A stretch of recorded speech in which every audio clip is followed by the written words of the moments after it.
Presiden Amerika Serikat Joe Biden tidak hadir dalam KTT ASEAN kali ini dan KTT Asia Timur di Jakarta serta digantikan Wakil Presiden Kamala Harris. Pertanyaan muncul lantaran pada saat yang sama Biden bakal bertemu pemimpin Vietnam secara bilateral setelah KTT G20 di New Delhi. Ketidakhadiran Presiden Amerika Serikat Joe Biden di Jakarta untuk berbagai pertemuan dengan pemimpin ASEAN menjadi sorotan beberapa pihak. I think it's a mistake for Biden not to go to the East Asia Summit and US-ASEAN Summit in Jakarta. And the reason is that this is seen in many ways as a litmus test of US engagement in Southeast Asia and in the region more broadly. And so when the United States doesn't send its president, it sends a signal that this just isn't a top priority for Washington.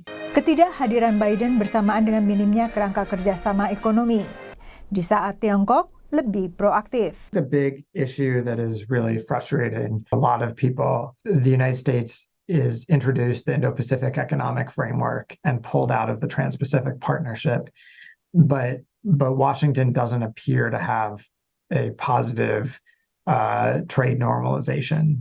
Tapi analis lain menilai ketidakhadiran Biden bukan pertanda Amerika Serikat mengecilkan Asia Tenggara.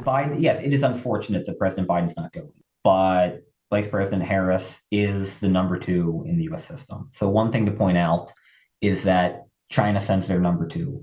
Russia sends their number 2 or number 3. Nobody complains about that. Kepada VOA, Gedung Putih juga mengatakan di bawah Presiden Bidenlah Gedung Putih menjadi tuan rumah KTT Amerika Serikat ASEAN pada 2022. Dan Biden pun telah bertemu Presiden Republik Indonesia Joko Widodo di sela KTT G20 di Bali akhir 2022. Tahun ini KTT G20 digelar di India mulai 9 September dan Presiden Joe Biden dijadwalkan hadir. Setelah dari New Delhi, Biden akan berkunjung ke Hanoi, ibu kota Vietnam, untuk meningkatkan hubungan kedua negara ke kemitraan komprehensif strategis. Keputusan ini pun memunculkan pertanyaan mengapa Biden ke Hanoi tapi tidak ke Jakarta. 40% pasar ASEAN itu ada di Indonesia.